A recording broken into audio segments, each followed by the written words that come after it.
Hi, I'm going to get started. Those of you who are still in line for food, please go ahead and finish going through the line. And I would just first like to welcome you all to our back in person event. We had an incredible turnout. Nearly 100 people have RSVP'd. I don't know that 100 will be showing up, but I hope so. Also, we are live streaming, and there are several dozen people who have chosen to live stream. So it's a pretty amazing turnout, and I think it's also a testament to how much people really want to be together again. Before we get started with our formal program, I'd like to introduce a few people who have taken time out of their extremely busy schedule to join us today. One of them is Andy Billig, Senator Andy Billig.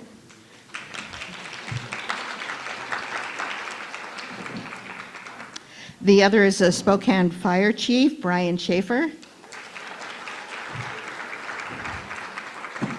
And Lisa Brown, most recently the Washington State Department of Commerce Director and a former legislator.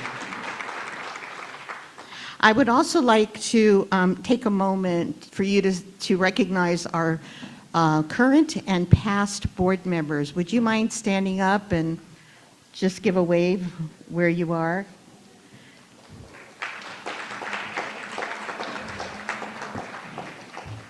This is an amazing board. I'm so happy to be part of it. Let's see, anything else? Oh, a special thank you to Leslie and Marie Huppen and Sue and Mark Silver for helping to underwrite your meal today.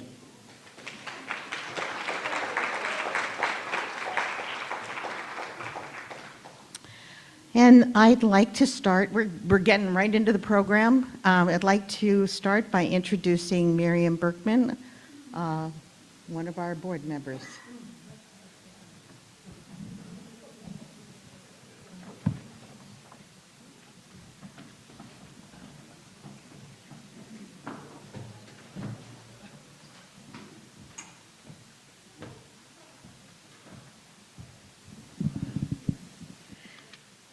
Thank you, Marty. I didn't know I was up so fast. So anyway, I have the honor of introducing Fran Snavely, one of this year's Outstanding Service honorees.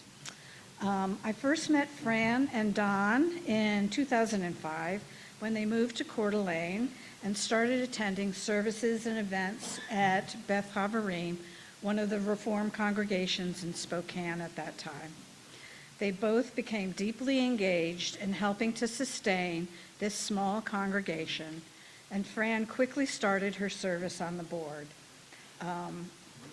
So in that service, there was so much that she did over those years, including multiple roles of leadership as vice president and president, but also I read in the program secretary, but you told me you were also treasurer? No, Dawn was treasurer. Oh, Dawn was treasurer. Okay. So as you can see, it was a family affair and great leadership.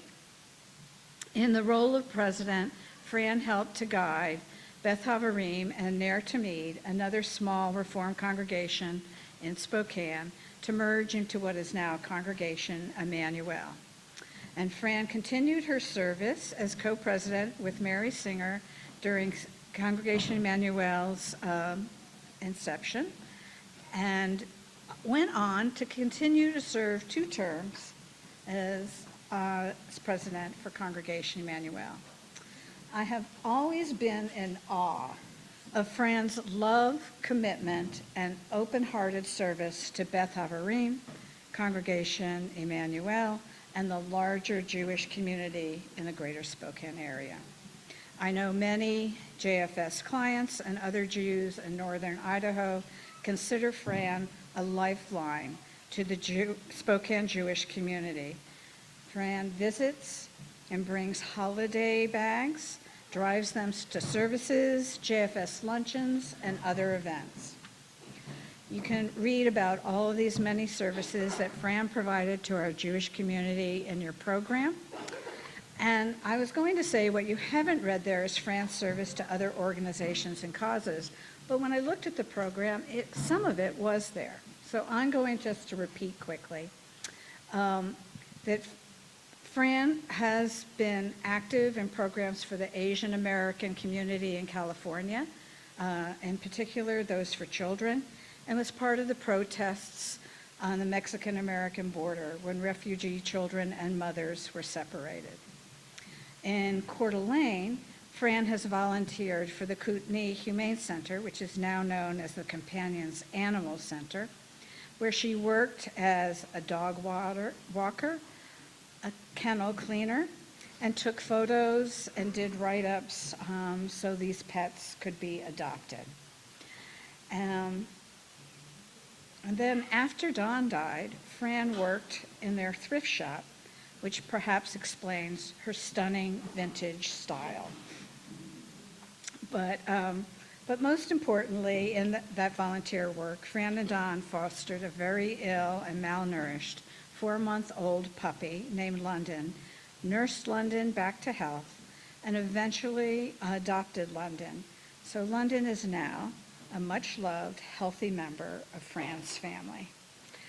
And so I will ask Fran to come up, and I'll also mention that Fran donated the beautiful painting you saw out there as part of the raffles, the Torah Reader, which the artist is Irving Amen, and it's valued at $2,500. So Fran continues to give and give and give.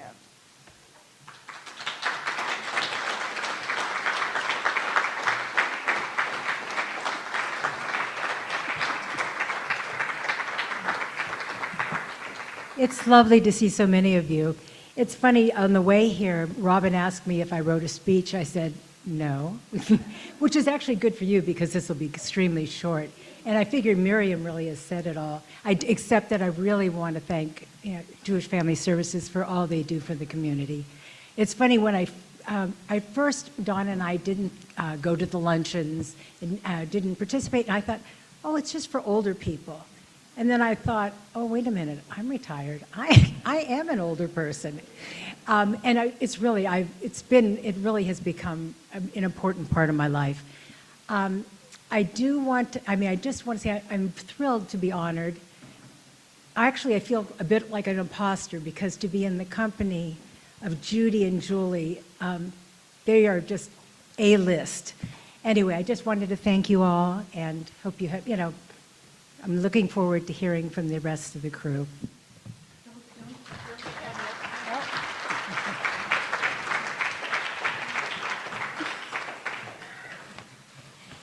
Just something Miriam forgot to do. Well, we do want a permanent recognition of your services to the community, and I'm hoping this is the right one. No, it isn't. We'll be right back. Okay. Well, the one thing I can see, it's going to be the right size. I'm moving to a little tiny house that's going to be 275 square feet. So this will fit. Yeah, it's small.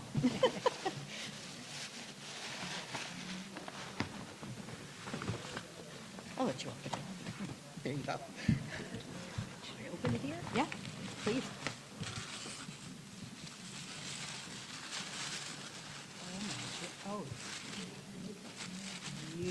Oh my gosh, it's really pretty. When I was doing things with my kids, sports things, and when responsible for getting trophies and plaques, I never got one made for other people as gorgeous as this one. Let me read it. So this is the Julie Morris Outstanding Service Award, Fran Snavely, for many years of gracious and caring service to Jewish community seniors and the community as a whole, 2023.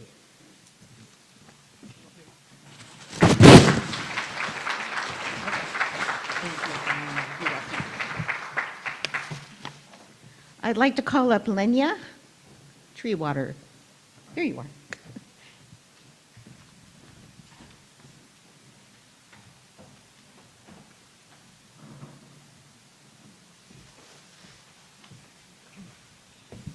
Well, between choking on a noodle and seeing out of one eye only, we'll see how this goes. And then this came out.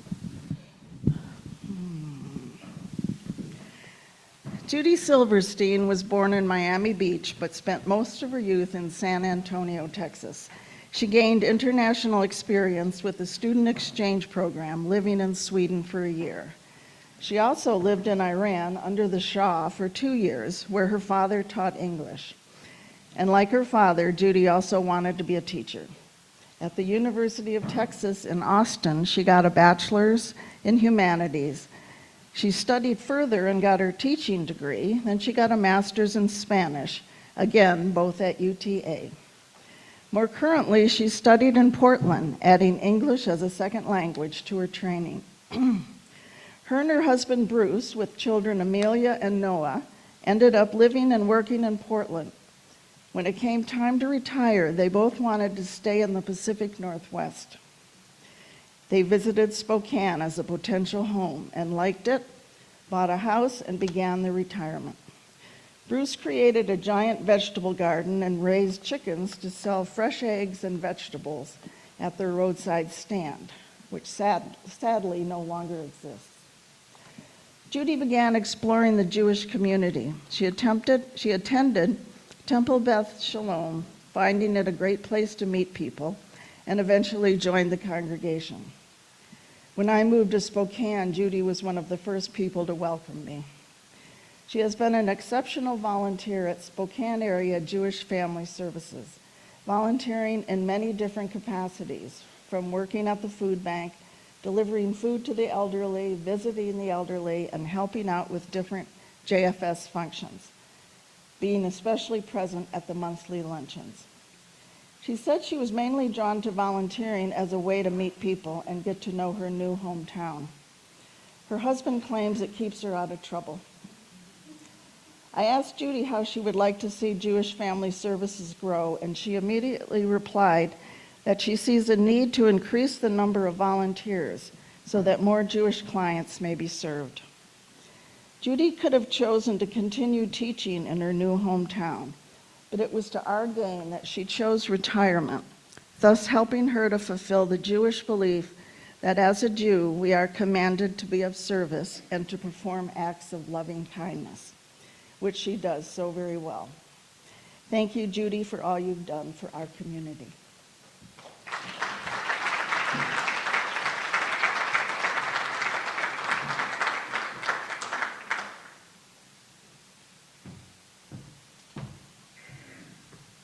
I'm short. Well, thank you. This is a great honor. I'm extremely grateful. And I'm usually not very big on honors. I downplayed my graduations to my mother's chagrin. And so the first thing I said when I heard about this from Marty was, find someone else. I've never been on a board or president or vice president of any organization here, so oh well. But I was talking to my friend from Portland, older, wiser neighbor, and she said, no, Judy, you're wrong, because small little things do make a difference and matter to somebody. So, okay, that gave me a little pause and made me think and be appreciative. So I appreciate, of course, Neal, the director, and all the board members for making all my making my volunteering easy, because all I do is really a little bit of this and a little bit of that. That's just all I do. And I also want to thank Julie Morris, who was a good inspiration, because she came everywhere, as we all know, with her huge smile, while carrying bags full of supplies at the same time. And so she will be a continued inspiration. And I would also like to thank the other smiling lady who got me into volunteering, Shirley, when I saw her at some table over there, yeah. And so I wanted to quote from a story that we had read recently at Temple, and I couldn't remember it exactly, so I asked Rabbi Remind me where we read about someone asking something like, how will I know when so-and-so is worthy? And the answer was, well, look at all the little things the person did. And Rabbi said, well, that could be from many of the commentaries. So instead, I'm going to read from our son's Mother's Day card. Dear Mom, thank you for your ceaseless emotional support, your help on countless job applications, and your leadership by example. There's a story of a reporter who tries to interview Gandhi as he departs on a train. The reporter has little time, so he hands Gandhi a pen and a napkin and asks him, "What is your message to the world?" On the napkin, Gandhi wrote, "My life is my message." Your life is also a message, one that inspires me to be a better person every day. Thanks for being my mom.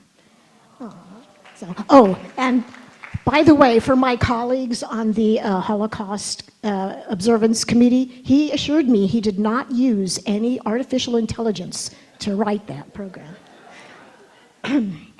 On a personal note, I did happen to read something in the prayer book, a personal prayer, an alternative prayer for the day of rest, which came to mind. It's by Naomi Levy, and it says mostly, I long to change the world, but I rarely appreciate things as they are.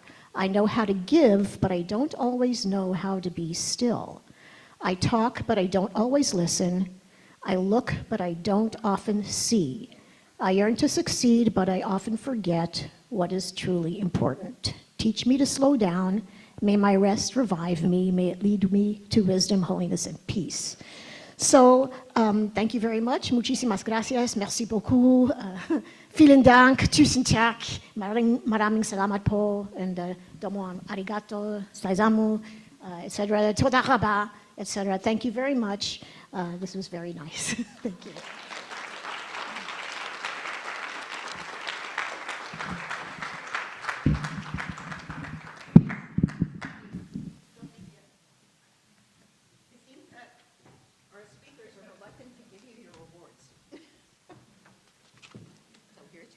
Okay. And we'll open it. And we accidentally thought it was Fran's, so. You can read it. Just a second. The Julie Morris Outstanding Service Award, Judy Silverstein for a remarkable amount of service done with great compassion, especially for support of seniors and refugees. Oh, thank you. 2023.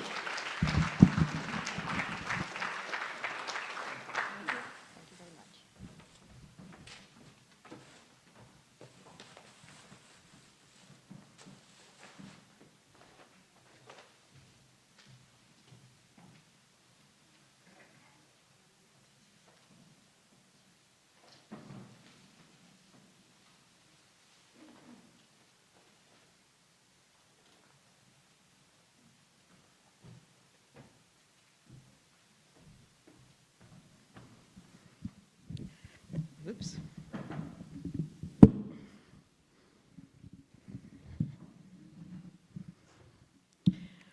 It's my honor and privilege to say a few words about Julie Morris of blessed memory.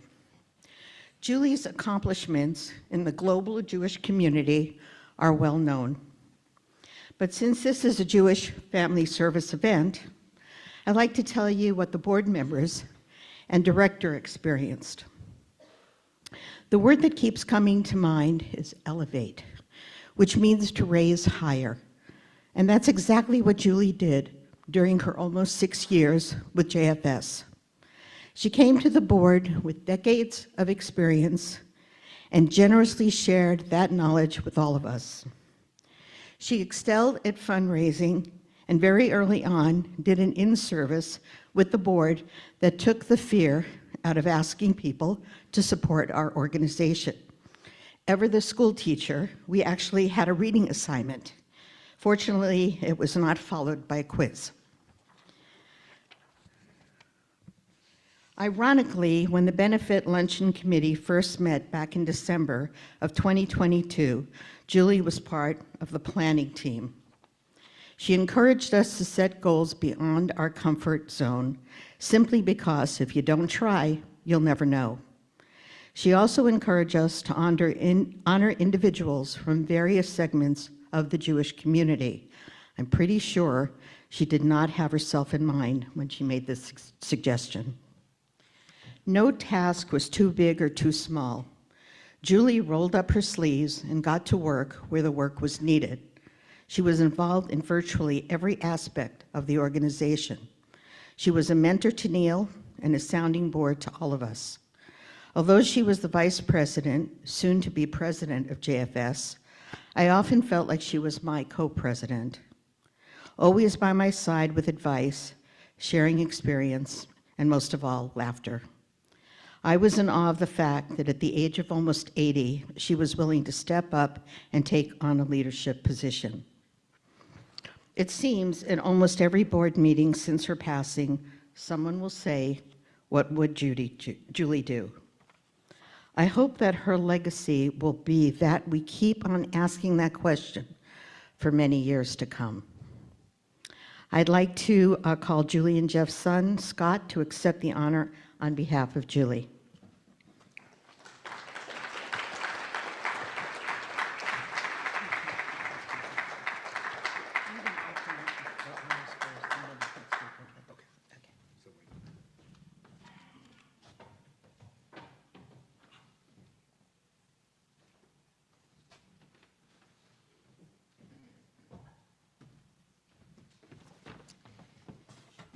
So, should I token it?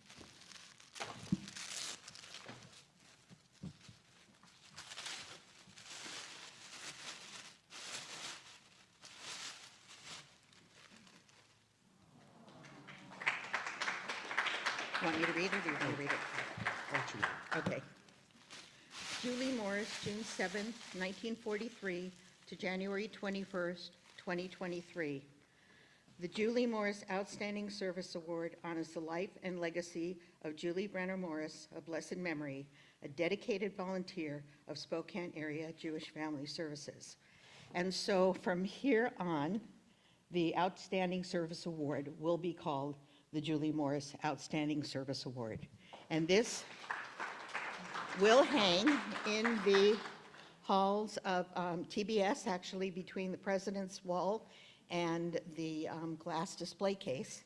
And along with that,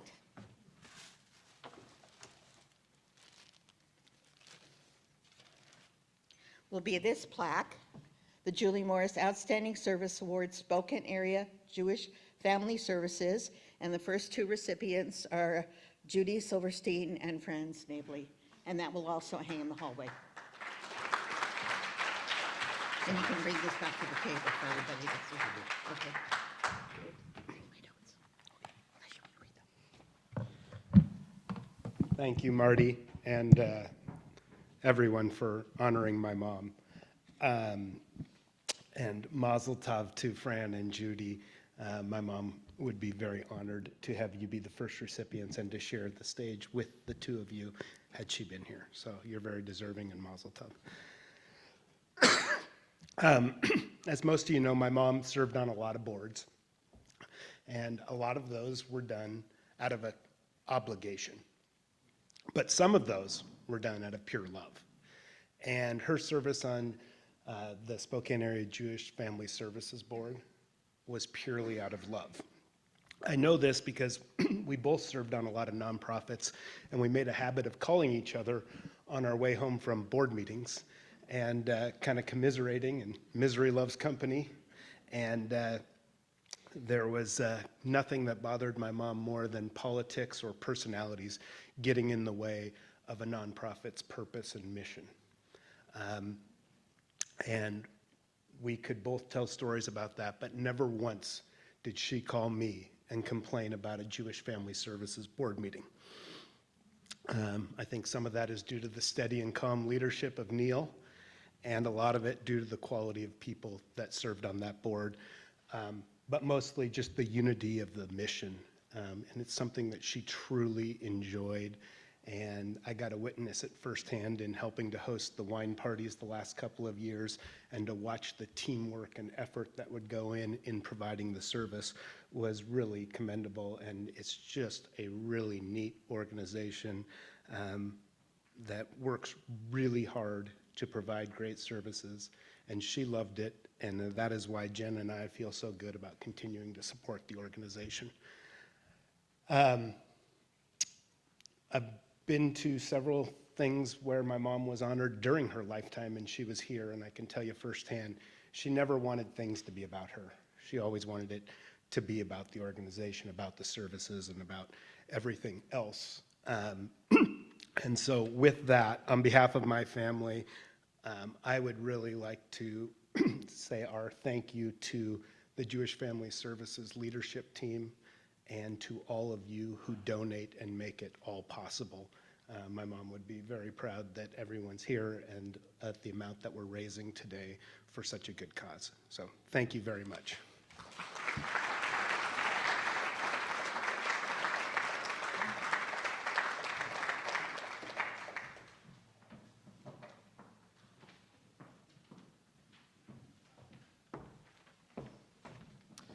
Thank you. Good afternoon, everybody. My name is Jack Sorensen. I'm a board member with JFS, and it's my honor this afternoon to introduce our keynote speaker.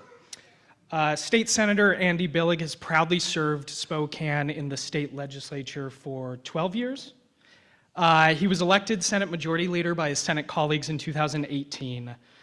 Under Senator Billig's leadership, the Senate has passed historic legislation on housing affordability, voting rights, child care access and affordability, K-12 education investments, gun violence prevention, and climate action. And he has also played a key leadership role in guiding our state through the COVID-19 pandemic, helping Washington to be one of the healthiest and most economic resilient states coming out of the pandemic. Through his advocacy and legislative work, Andy has become known as a champion for children, working families, and small businesses in our community and across Washington. In addition to serving as the Senate Majority Leader, Andy is a member of the Ways and Means and Rules Committees. He also serves on the board of the Washington State Institute for Public Policy and is the chair of the Sustainable Aviation Biofuels Work Group. Previously, Senator Billig served as co-chair of the Joint Select Committee on Early Achievers and on the Bipartisan Education Funding Task Force that produced the legislative framework for fully funding our schools as ordered by the state court. Senator Billig has received numerous awards in recognition of his service on behalf of children and education, including the Champion for Children Award from the Children's Alliance, the Youth Award from Fight Crime, Invest in Kids, the WASA Golden Gavel Award, the YMCA Legislative Champion Award, and the Golden Crayon Award from the Early Learning Action Alliance. He's also been recognized for his work putting people first throughout our community, strengthening rights for working families, and efforts to improve access to democracy. He has been recognized through awards like the Spokane Democrats Man of the Year, the Latino Hope Foundation Elected Official of the Year, the Fixed Democracy First Outstanding Elected Leader Award, the Washington State Farmer Market Association's Legislative Champion, and of course, the SEIU Champion for Working Families Award.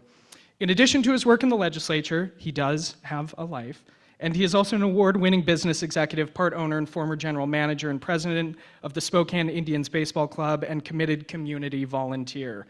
He has previously served as a big brother, a youth sports coach, and as a volunteer in several capacities with Greater Spokane Incorporated. He also served on the board of directors for the YMCA of the Inland Northwest and on the City of Spokane Human Services Advisory Board. And he is currently a board member for the Spokane Neighborhood Action Partners. Senator Billig strives to be an effective and accessible legislator for his constituents by combining his business and leadership skills with a strong commitment to progressive values such as justice, equality, and prosperity, values that we share. So without further ado, Senator Billig.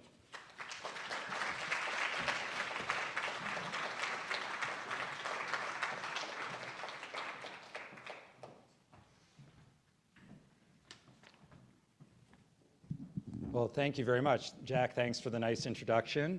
It's so good to be with you, to see so many friends, and to be here for such a good cause. I want to also add my congratulations to the award winners. Such a fitting tribute to Julie, Fran, great to see you. And Fran and I served together on the Beth Havarim board. And Judy, who I don't know, but now because she read her Mother's Day card, I feel like a completely inadequate son. I have never told a story about Gandhi or even close in anything that I've written to my mom, but I will next Mother's Day. That's a good idea. Today, what I thought I'd do is share some thoughts about the legislature, provide some information about the recently completed legislative session, tell you about the Legislative Jewish Caucus, which you may not have even known existed.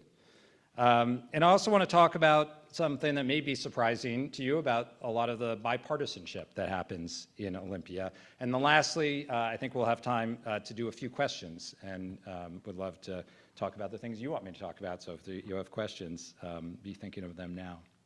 So we just completed the 2023 legislative session. The legislative calendar goes on 2-year cycles. So we have the first year of the legislative biennium is a long session, 105 days. The second year is a shorter session of 60 days. We just completed the long session, 105 days, where we do the big budgets, the operating, transportation, and capital budgets for the next 2 years. And that's why that session is a little bit longer. And it was quite a productive session. A few of the highlighted areas, housing access, particularly focused on affordability and density. And the bad news on housing is that it takes probably 3 years from the time we do something legislatively to when somebody opens the door to their new home. But the good news is we've been making big investments and changes in policy to help facilitate housing over the last 3 or 4 years. And so many of those projects are coming online right now, and we passed a bunch of very important investments and policies this year. Education was another area of focus, particularly special education and early learning and childcare. In public safety, we passed a important new treatment center drug possession law, which I'll talk about more in just a minute. And then we also passed some really significant and meaningful gun violence prevention laws, and we're one of the leading states now in our efforts to reduce gun violence. And reproductive health access was another big focus for us this year, and we already have really good laws in Washington State related to reproductive health access, but in light of the Dobbs Supreme Court decision and the assault on choice that we're seeing in other states, we really went to work to make sure that we have the strongest possible laws in our state, and we made some real progress about protecting providers in our state who may travel to other states that would not have the same laws as us. We also passed a really significant law to protect health data. Some of your health data, a lot of your health data is protected by HIPAA. That's the information between you and your provider, but there's lots of other health data, like if you buy a health product at Target, or if you use an app related to your health. And so we've made sure that that data is all protected and can only be used with your consent. And behavioral health was another real focus area, increasing access to behavioral health, which includes raising rates to providers and also helping to expand our workforce. Now, with most of these bills and the 400 or so other bills that passed the legislature this year, they're mostly bipartisan. And I know that contradicts the conventional wisdom that we're in a highly partisan time. And we are in a highly partisan time in a lot of ways, but it's refreshing and I think interesting that in Olympia, most of the work that we do is bipartisan. An analysis that just came out from the nonpartisan legislative staff showed that more than 95% of the bills that passed the legislature this past session did so with bipartisan support, and that's similar to recent years. We always try for the bipartisan approach. It's smoother from a legislative procedural standpoint, and that's as the majority leader, and Lisa Brown, who is also a majority leader, knows this.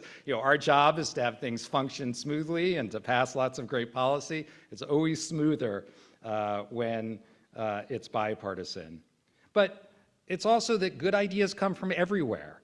And in fact, the founders of our state and our country, they designed it this way, to have some friction, to have ideas coming from everywhere, and for those ideas to compete and then to end up at a compromise.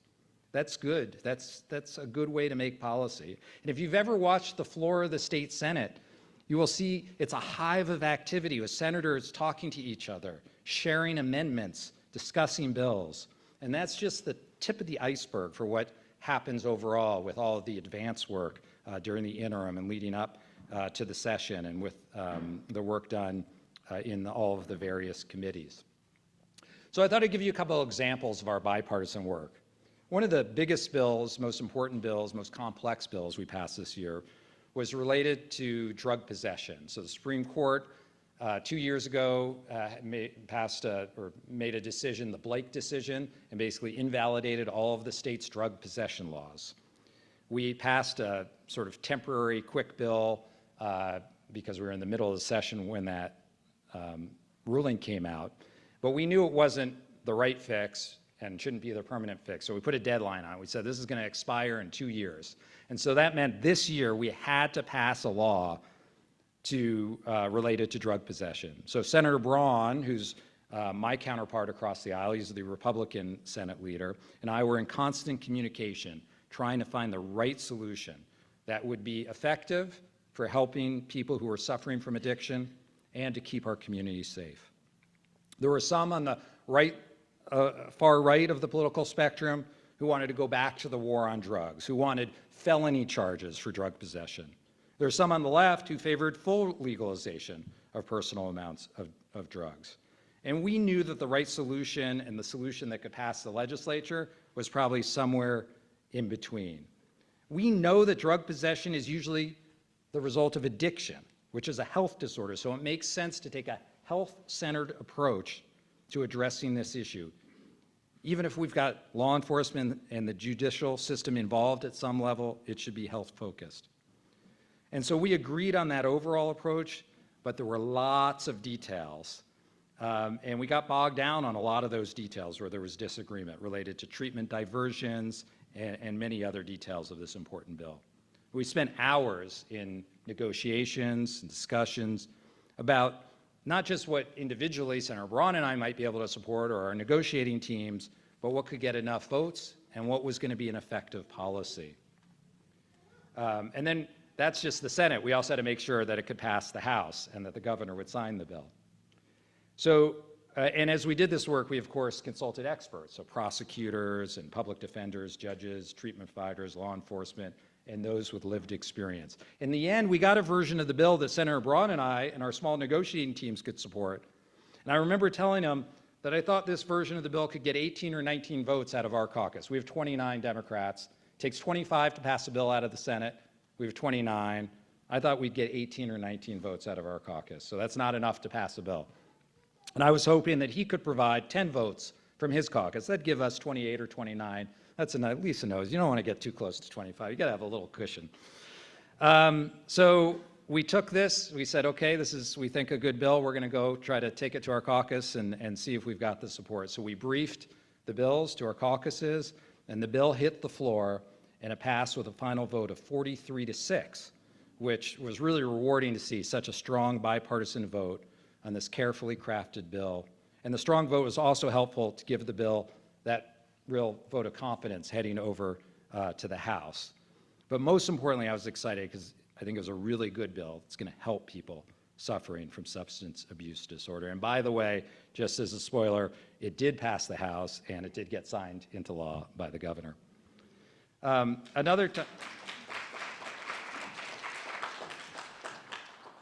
Another place where we really see a lot of bipartisanship is with our local legislative delegation. So, you know, in our 3rd district, Central Spokane, we have 3 Democrats. It's all, everybody else east of the Cascade Mountains is a Republican. So I'm the only Democratic senator east of the Cascade Mountains, 2/3 of the state geographically. And I don't know if you should clap or not for that. And my colleagues, Representative Ormsby, Representative Riccelli, and I are the 3 Democrats from here, surrounded by lots of Republican colleagues, some of whom are quite conservative. But we do come together, as we say, to be greedy for Spokane, to look out for the interests of our region in Olympia, and we've been successful in doing so. And one of the examples of this, and I'm so glad, I had Lisa written into my speech before I even knew she was here, but she was a big part of this, is the WSU Elson Floyd Medical School. So it's a massive and expensive undertaking to create a medical school from scratch. There are the capital dollars to build the required buildings, the operating dollars to pay for the startup and ongoing expenses. But over the course of 5 years, we were able to bring home both the capital and the operating funding, as well as, you probably didn't know, there was a provision in state law that said only the University of Washington among state universities could have a medical school. So we also had to pass a bill to change that law. But we were able to bring the funding, and then lots of very talented and hardworking people in the community from WSU, including Lisa Brown, put that all together and created the medical school. And it would have been difficult to do all of this in a partisan way, not just because there's so few Democrats, that's one reason, but also the Republicans were in charge of the Senate for part of that time when we were doing that work here. And I think it's a really great bipartisan accomplishment led by Marcus Riccelli, who's a Democrat, and there's really then Senator, now County Treasurer Michael Baumgardner, who's a Republican, who helped to lead that charge. One last example of working together locally, Senator Padden, who's a Republican senator from the Spokane Valley, and probably one of the most, maybe the most conservative member of the legislature. So on policy issues, we frequently disagree, but we also work together where it makes sense, and actually are kind of friends. So he and I together for years had worked on increasing remote access for people to testify in committees, because we recognize that for our constituents to have to drive 10 hours round trip over a snowy mountain range really put us at a disadvantage from having that Spokane, Eastern Washington voice to be given in Olympia. And it's important not just for people who live far away, but if you live even close to Olympia, but you have childcare issues or transportation issues, remote access is really important. And we were one of, before the pandemic, one of the top states in terms of providing remote access to our legislature. In fact, only Alaska was better than us, and they were so spread out that it had been something they had worked on for a long time. And so then when the pandemic hit, we were in a really good position to be able to adjust to a remote and hybrid legislative session to give everybody continued access while keeping them safe during the pandemic. And that was a result of that bipartisan work. But not everything's bipartisan.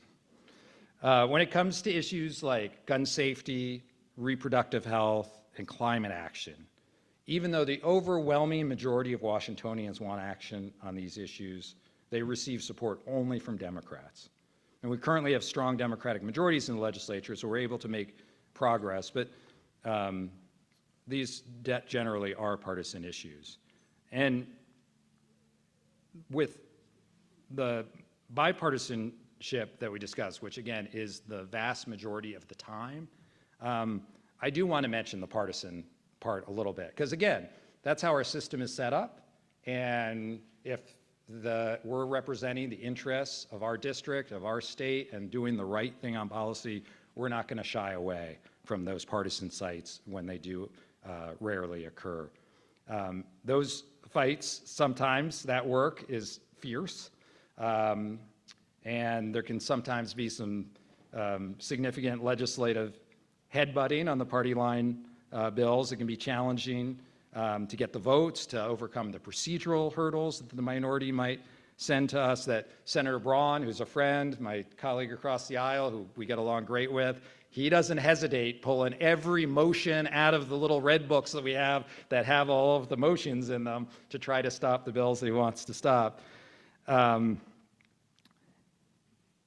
And I think it's because of those legislative fireworks that those bills get a lot of media attention. And so that's why I think there's a perception sometimes that it is so partisan. But again, those are the exception and not the rule. And one of the things about, when I think about partisanship and bipartisanship, is in the 12 years I've been in office, it's been really gratifying to see some of the partisan issues that have become bipartisan. And this happened, like, I'll give a couple examples, the death penalty. When I first started in the legislature, this was highly partisan. And now, in other states as well, you're seeing this, but in Washington state, we just eliminated the death penalty from the books. It had already not been used because of a Supreme Court decision, and our governor had done a moratorium, but we still had it on the books, and we took that off. And we did that with bipartisan votes this year. But 10 years ago, that would have been unthinkable. But things have shifted. Another example of this shift was a program that we instituted 2 years ago called the Working Families Tax Credit. I mean, it actually just went into effect, but we passed it 2 years ago. And this is a program modeled on the federal earned income tax credit and provides a tax credit to lower income families in our state. And for many years, we tried to pass this bill, and we couldn't. We had no Republican support.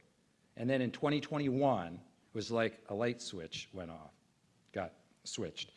And all of a sudden, we had near unanimous support. I think Republicans realized that this program was actually good policy and good politics, and it passed with an overwhelming bipartisan majority. And then starting just a couple months ago, almost 400,000 low-income Washington families will receive a tax credit of up to $1,200 per year. And then I sometimes like to think about, well, what's the next thing that's currently partisan that's might be bipartisan soon? And my hunch is climate action, because I think what you see is, you already see a little bit of a shift, but as younger voters get more influence, because young people, from what I've seen in polls and talking to people, it doesn't matter if you're a Republican or a Democrat, young people want to see us protect our planet. They want to see climate action, and I think that is the next current partisan issue that will become bipartisan. Lastly, I thought it may be of interest to you to know a little bit about the Jewish caucus in the legislature. And this is an informal group of Jewish House and Senate members that get together to advocate for certain policies, to make statements on important issues, and just sometimes to socialize. So there are 8 members in the Jewish caucus in the legislature, led by Representative Tana Sen of Mercer Island. And a few examples of how we've worked together. We were successful this year in advocating for an increase in funding for Holocaust education in this year's operating budget. We were stuck in Olympia during Passover this year, so a number of us gathered for a Seder at Representative Sen's Olympia accommodations. And then we also organized House and Senate floor resolutions for Yom HaShoah, and any excuse I can have to get up on the floor of the Senate and to talk about Carla Pepperzak, I will take advantage of that. And so good to see Carla here today.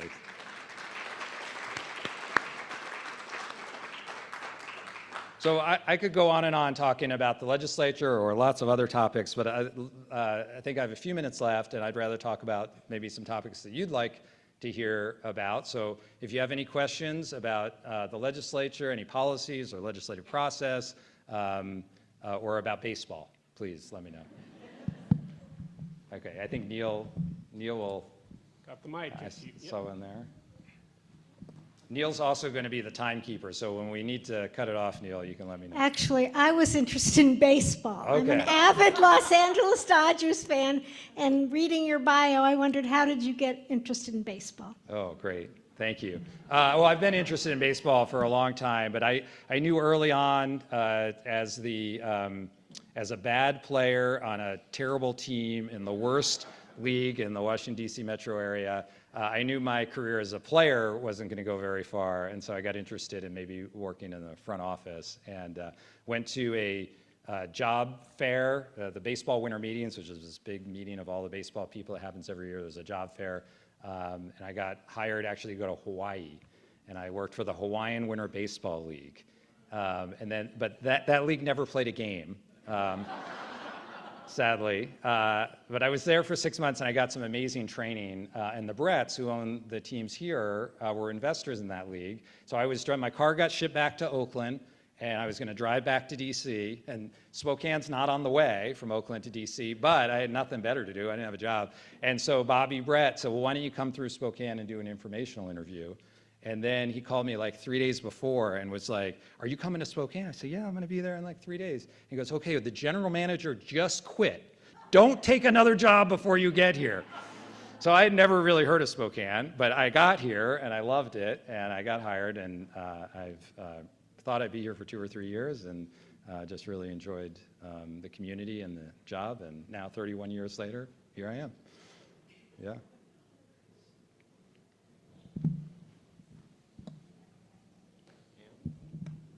So I'm a retired OBGYN, and I was just curious exactly what you meant by doctors being protected if they go to other states in terms of reproductive rights and their activities. Yes, thank you. There is a concern that if, with a state like Idaho, right nearby, that has concerning and changing laws about abortion services, that a doctor or nurse practitioner who works in Washington state and provides those services here could face some legal liability when they go to Idaho. Or if they perform those services in Idaho, but then came to Washington state, normally there's reciprocity, and if Idaho calls and says, hey, we need this, we want you to help arrest this person, or that there's cooperation. And basically what we've said now is we're not, when it comes to reproductive health services, we are not going to cooperate. And we are going to protect those providers if they comply with Washington law and not worry about Idaho law.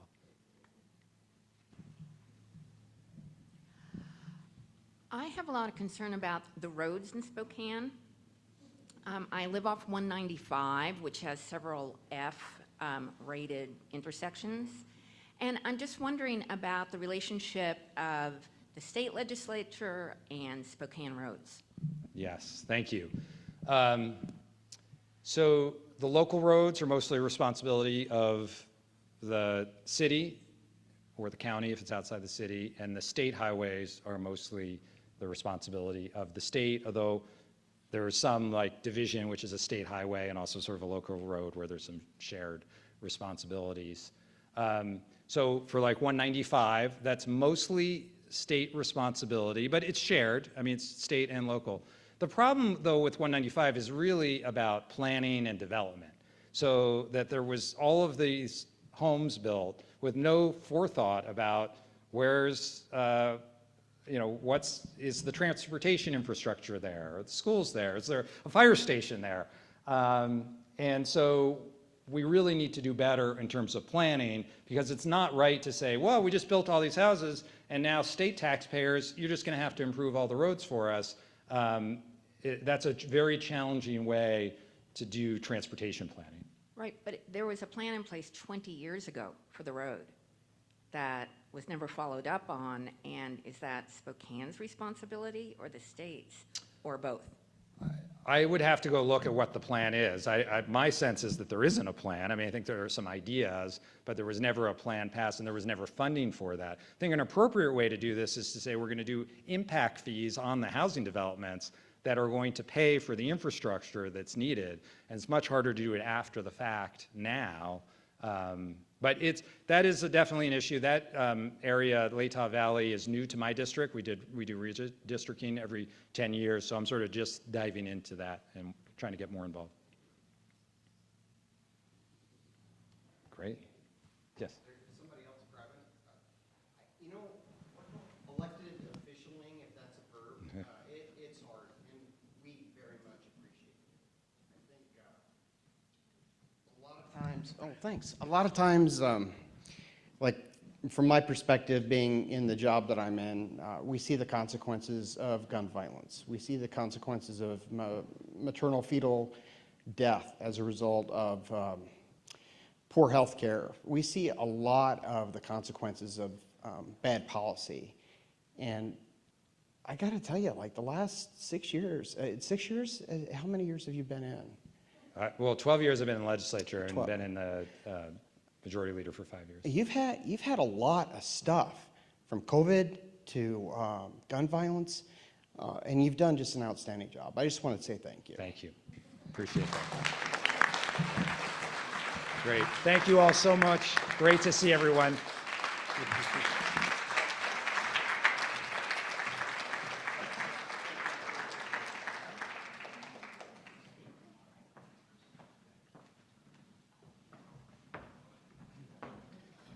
So glad I don't have to move this mic because we're nearly identical in height.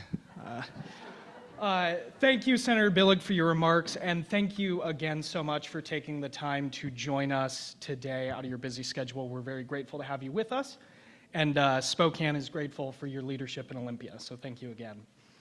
Yeah.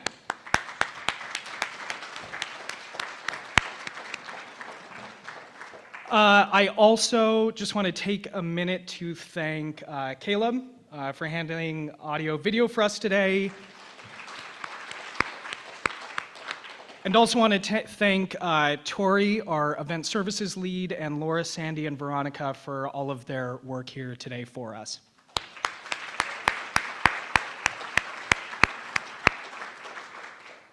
And lastly, thank you all again for joining us today to celebrate Spokane Area Jewish Family Services work and to talk about the year ahead. All of you here today are obviously familiar with the work that JFS does in our community and familiar with the theme of today's luncheon, L'Ador V'Ador, from generation to generation. And that theme reflects the role that JFS plays in maintaining and acting in some of our community's most cherished values. From supporting seniors with check-ins, consultations, transportation to programs and appointments, and referrals, filling an invaluable role providing care and connection for so many in our community, to filling a gap in essential services through our food bank and emergency financial assistance programs, providing no barrier support to families and individuals who find themselves in need, to organizing the annual Jewish Film Festival, an event we all love and incredible and accessible cultural touchstone, not just for us in the Jewish community, but also an opportunity to share our culture through film with the broader Spokane community every single year. And of course, the PJ Library and PJ Our Way programs, which so many of you in this room have benefited from through subscriptions for your children or grandchildren, nieces, nephews, and loved ones. PJ Library didn't exist when I was a Jewish kid growing up in Spokane Valley. I think there were 2 of us at Liberty Lake Elementary. Met a few more along the way, could still tell you all of them by name because I made 6 by the end. But I'm very thankful that PJ Library exists now as my wife and I look to start a family here in this community. Through all this work and more, the generosity of community members like you ensures that our work has real and lasting impact on each client's life. This is our first in-person annual luncheon since 2020. Needless to say, a lot has changed since then. Like so many community service organizations, JFS saw a significant increase in need as the pandemic pushed so many families already living in the margins to the brink. But we also saw an increase in community support, a very real increase, especially in financial support, as folks were looking around for ways to help their neighbors, to help the world around them, and feel like they were doing their part in such a troubling time. That's how I first got involved with JFS. Now we're trying to chart a course as an organization in a very different world. Need has come down slightly from pandemic highs, but it hasn't returned to 2020 levels or pre-2020 levels. Last year, JFS still had nearly 25% more total service incidents than we did in 2019, including an 84% increase in non-senior service incidents over 2019. With your support, we served 291 unique households in 41 different zip codes across Eastern Washington and North Idaho, including 89 new client households. And thank you for that support.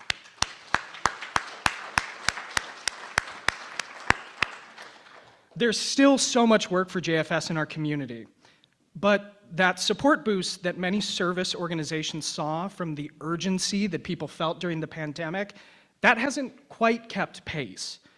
Like many service organizations, JFS finds itself at a crossroads trying to chart a plan for the future.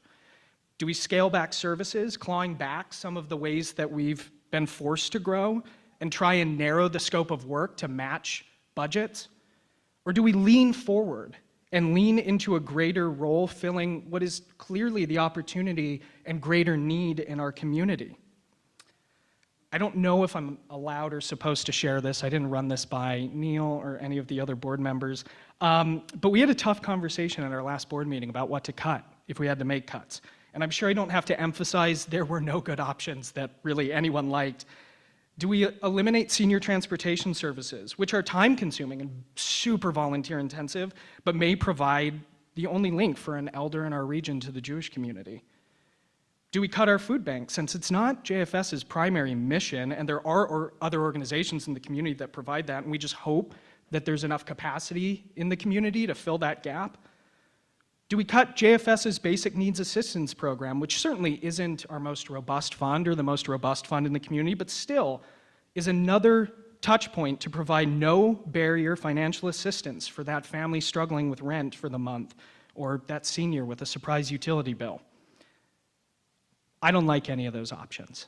So let's get down to it. I think you all know why I'm up here, and I think that we can all agree that we want to maintain, if not continue to enhance, the work that JFS does in our community. But we need help to get there. Today is a really important day for our annual fundraising, and as Marty mentioned earlier, we like to set high goals and try to reach them. So, based on the high goal that we set today, the bad news is that we're about $5,000 short of where we were hoping to be. The good news is I've prepared a 12-hour one-man show of all of Stephen Sondheim's repertoire that I'll perform for you now until we reach it. No, I'm not going to do that. The good news is that between this room and streaming online, there's a little over 100 people. So, if every single person attending in this room and watching online today gave $50, actually 18, 30, let's say 54, let's make it a little more auspicious. If every single person gave $54, we would meet our fundraising goal for this luncheon. $54 from every person in attendance. If you can't contribute $54, consider contributing what you can, or consider going to our website and making a recurring monthly donation at a lower amount that gets you to $54 by year's end. And while I'm going through all this, there are envelopes on your table. You can fill out an envelope, give it to someone with a gold name tag. You can also go online. If you're streaming, you can go to SAJFS.org and click donate in the top right. Again, that number, $54. 3 multiples of 18, come on, let's do it. $54 from every person. We will close that gap. But for those who are able, let's exceed that $54. If you donate $80, you can fund a 12-month PJ Library subscription for 2 kids. As of right now, there are more than 30 kids, right? We're over 30. There are more than 30 kids on the wait list for PJ Library. 30 kids on the wait list, waiting for either a spot to open or more funding to increase that enrollment cap so we can enroll more kids. So with an $80 donation today, you can move 2 kids off that wait list and get high-quality Jewish early learning materials sent their way. Let's be aspirational if you want to keep going. If you want to go past the $80, for a $100 donation, you could help fund JFS continuing to offer vital, no-barrier financial assistance. You could help us continue those programs. For $200, you could cover about 2 months of an electrical bill payment for 2 hot summer months for a senior or a family who's struggling to make ends meet. $200, you could cover a hot July and August and an unexpected utility bill that sneaks up on a family. And if you're able to give more and looking for larger ways to support JFS's work, a $500 donation would cover catering for 25 attendees at one of our luncheons that offers so many in our community, especially seniors in our community, the chance to engage and connect with our community on a regular basis. But there are a lot of ways that you can get involved and a lot of ways that you can make a difference. My personal favorite is that $80 2-kid subscription, because that's a real difference that you'll make in 2 families' lives immediately. So, grab an envelope at your table or go to SAJFS.org and click donate in the top right. Whether it's that $54 to help us close the fundraising gap, that $80 to get 2 PJ Library subscriptions out the door immediately, or more to support our financial aid services or luncheon programs, either as a one-time gift or a recurring contribution, Please support JFS in our community to continue providing the services and experiences that are such an integral part of our lives in every walk of life from generation to generation. Thank you. Next up, we're going to do the raffle. If you haven't had a chance to get a raffle ticket yet, I'm told that we can hold a few minutes so you can rush out the door, get a raffle ticket, or get more if you're feeling lucky, and then we'll do a raffle shortly. Thank you.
good. So we're just about ready. Okay.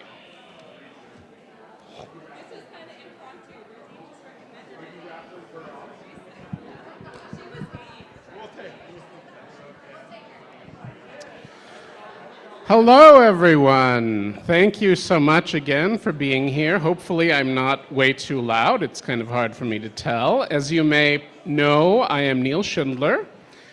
I'm the director of Spokane Area Jewish Family Services, and I'm interrupting your schmoozing for what hopefully is a good cause here. We're going to do, with help from our special guest, Emma Eubanks, the raffle drawing. And so you probably noticed as you entered the event, there are 9 different prize packages today, and everyone is entered for any of them, so you may luck out and get something truly unexpected, and I hope that whatever it is, that you enjoy it. We're going to start out today with prize number 1, signed copies of books by a local Jewish author. I'm going to now attempt to not mispronounce his last name, Joe Chuddy. Good enough, I get the thumbs up. So Joe is at table 6 over there, and he has authored, among other books, Texting Wisdom, A Father's Advice for a Happy, Successful Life, and Shehechianu, A Journal of Firsts, both signed out on our raffle table, and you could be the winner. Emma, please, do the honors. Thank you, Emma. Okay, get out your ticket and tell me if you are number 277286. 277286, Lenya. Lenya is the winner. Wonderful. Congratulations, Lenya. And if you want to chat Joe up about the books, you can find him. He is not difficult to find. All right, moving right along. Another donated prize from a Jewish community member, 2 quilts, beautiful handmade quilts made by Jewish community member Beth Camp. You probably got a chance to admire them out on the table. So, Emma, would you once again do me the favor of pulling a ticket out of the ticket bowl, please? Thank you very much, Emma. Always a pleasure working with you. All right, lucky number 277287.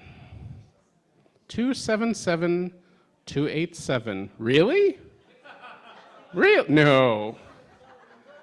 Okay, let's. Lenya is going to pass and let another person win. Emma, would you pick another ticket, please? There's going to be quite a few tickets. Thank you so much. We might have to put her on contract. All right, this time around, 277181. 277181. Do we have a winner? Joan Berkowitz. Congratulations, Joan. Very good, very good. I think I need a better pen, and here is one right here. So let me make sure I know who wins what. All right, we're going to move right along. For those of you who don't know, Inland Empire Spice is on Monroe, and they have donated very kindly a gift basket for our raffle. So Emma, it's time. Once again, would you pick a ticket out of the bowl? Thank you very much, Emma. All right, number 277193. 277193 for that spice basket. Yes, we have a winner, Betty Coy. Wonderful. Congratulations, Betty. You have won the gift basket from Inland Empire Spice. Okay. Moving right along, prize number 4, a gift certificate from the Grain Shed. For those of you who don't know, the Grain Shed is in the Perry District, makes amazing challah, makes amazing brownies, and pretty much everything they make is amazing. It is a lovely place, owned by a member of our own board, Holly Thompson Duffy, with her husband Sean. And would you please, Emma, pick another ticket out of the bowl? Thank you so much. Oh, we got 2. I'm going to go with the first one. Let's put that one back in. Thank you. Number 277226 for the gift certificate from the Grain Shed. 277226. Oh, Jeff Morris. Very good. Very good. Congratulations. Very good. All right. Prize number 5. Gift certificate for 2 for a cooking class at the Kitchen Engine, which is a beautiful kitchen store in the flour mill, and they have kindly donated this gift certificate for 2, any cooking class you like. Emma, would you do the honors once again? Thank you, Emma. Okay, lucky number 277-225. 277-225. Jeff Morris. Pick again. All right, Emma, would you? Thanks, Jeff. Thank you, Emma. All right, let's try it again. 277-203. Wonderful. Norma Hoppen, congratulations. Congratulations. All right. So we're moving along to prize number 6. You may have admired them out there. 3 framed prints of artwork by Jewish artist Paula Weitzman. And I actually brought a little information about Paula Weitzman. I didn't know much about her. She was born in 1939, lived until 2015. She was born in Poland but lived and painted in Israel most of her life, and a lot of what she captured was Israeli culture, particularly evocative of the 70s, so she's done a lot of wonderful work, and these are 3 framed prints of artwork by Paula Weitzman, appraised at $600 total. So, Emma, please, would you pick a ticket out of the bowl? Thank you so much, my friend. The winner is, again, Norma Hoppen. Norma Hoppen. Okay, let's try another ticket. Emma, would you mind picking another ticket? Thank you, Norma. That's very generous. One that doesn't say Norma. One or another Sorensen has won this prize. Jack or Allie Sorensen. The Sorensens, ladies and gentlemen. Wonderful. 3 framed prints of art by Paula Weitzman. Very good. All right, we have 2 prizes left today. 2 prizes. Prize number 8 is a gift card for Wonders of the World. You may know it, also in the flour mill, filled with fascinating things, including the skeleton of a cave bear, which can technically be purchased. But there's a lot of other stuff, too, that is wonderful and strange. So a $100 gift card. Please, Emma, one more time before the big finale. Could you pick a ticket out of the bowl? Thank you very much. All right. For Wonders of the World, this ticket is number 277-284. 277-284 for Wonders of the World. Do we have a winner? Okay, let's go ahead and pick another ticket. Emma, one more, please. Thank you so much. All right, let's try again. 277-188 for Wonders of the World. Yeah, Everett Coy. Congratulations. Very good, very good. All right. So now, we actually have 2 more prizes. The next prize, you may have also seen out by the table, is a beautiful original abstract painting by local Jewish artist Cheryl Tradi. So we will choose a ticket for this prize as well. Emma, you've got 2 more to do, so one right now. Thank you so much. All right, so the winner of this beautiful painting by a local Jewish artist, 277-285. 277-285. Do we have a winner? 277-285. Okay, let's do another draw. One more, Emma. Thank you very much. All right, 277-221. Do we have a winner for the painting? 277-221. All right, we're gonna call Joni Disconsarin. Congratulations. Okay. All right, that's fair. Okay, very good, very good. All right, well, we've come to it, the final item on our prize list. Congratulations to all the winners thus far. You may have seen it on the easel out there. It is a painting called Torah Reader by the American Jewish painter Irving Amen. I also found a bit of information about him. The thing to know is he has art hanging in the Museum of Modern Art in New York, the Metropolitan Museum of Art, National Gallery of Art in DC, Art Institute of Chicago, all over the country and the world are works by Irving Amen, and this is not a print, this is an original artwork. So, we don't have a drum, but drum roll please. Emma, one last ticket. One last ticket. Here we go, here we go. Oh, they're all in a chain, they're all in a chain. All right, let's see. Okay, the winner of the Irving Amen painting, valued at $2,500, 277187. Woohoo! Rosalind Zackheim, congratulations, you are the winner. Thank you all for playing, and thank you all for being here. We really appreciate your support. Thanks. Just a couple of closing remarks. First of all, if you are an honoree or the Morris family, we would love to get some pictures. It was impossible to get good ones with all this backlighting, so please see Megan Hannes, our in-resident photographer for today. Please take the time to read through our beautiful program and take note of all the amazing donors who make this organization possible. We are so grateful for the support you've all given us. I want to thank my committee, Larry Weiser, Miriam Berkman, and Lenya Treewater for their hard work in making this happen, and to all our volunteers, because this room is full of people who volunteer for Jewish Family Service. Especially thank you to Neal Schindler. Neal. Neal has so many incredible traits that make this organization a well-oiled machine. Thank you all for coming and for supporting Spokane Area Jewish Family Service. I hope to see you back here next year.